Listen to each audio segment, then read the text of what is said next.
Adelaide టెస్ట్లో భారత్ ఘోర ఓటమి పాలైంది. డే అండ్ నైట్ టెస్ట్లో తొలి ఇన్నింగ్స్లో 180 పరుగులకు ఆలౌట్ అయిన టీమిండియా సెకండ్ ఇన్నింగ్స్లో 175 రన్స్కే కుప్పకూలింది. దీంతో ఆస్ట్రేలియా ఒక్క వికెట్ కోల్పోకుండా గెలిచింది. 5 టెస్టుల సిరీస్లో ఇరు జట్లు 1-1 తేడాతో సమంగా నిలిచాయి. ఈ మ్యాచ్ ఓడిపోవడంతో వరల్డ్ టెస్ట్ ఛాంపియన్షిప్ పాయింట్స్ టేబుల్లో భారత్ 3వ స్థానానికి పడిపోయింది.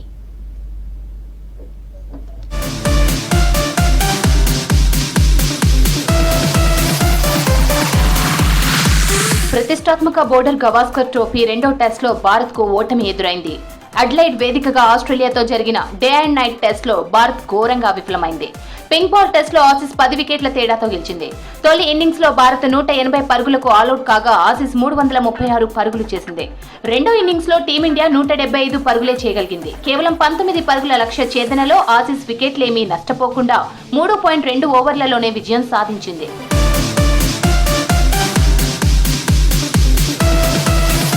5 వికెట్లు కోల్పోయి 128 పరుగుల ఓవర్ నైట్ స్కోర్తో మూడో రోజు ఆట ప్రారంభించిన భారత్ కేవలం 47 పరుగులకే మిగిలిన 5 వికెట్లు కోల్పోయింది.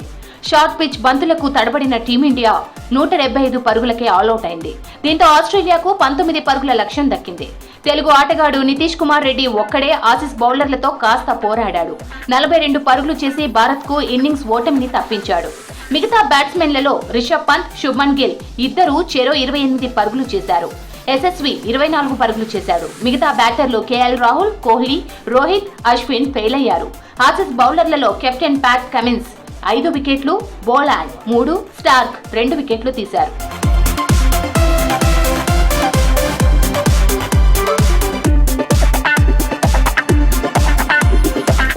పరుగుల లక్ష్యంతో బరిలోకి దిగిన ఆస్ట్రేలియా ఒక్క వికెట్ కూడా కోల్పోకుండా లక్ష్యాన్ని ఛేదించింది. నాథన్ మెక్స్పీని 10 పరుగులు, ఉస్మాన్ ఖవాజా 9 రన్స్ తో మ్యాచ్ ను ముగించారు. తొలి ఇన్నింగ్స్ లో సెంచరీ చేసిన ట్రావిస్ హెడ్ కు player of the match award దక్కింది. 5 టెస్టుల సిరీస్ లో ఇరు జట్లు 1-1తో సమంగా నిలిచాయి. మూడో టెస్టు డిసెంబర్ 14 నుంచి బ్రిస్బెన్ వేదికగా ప్రారంభం కానుంది.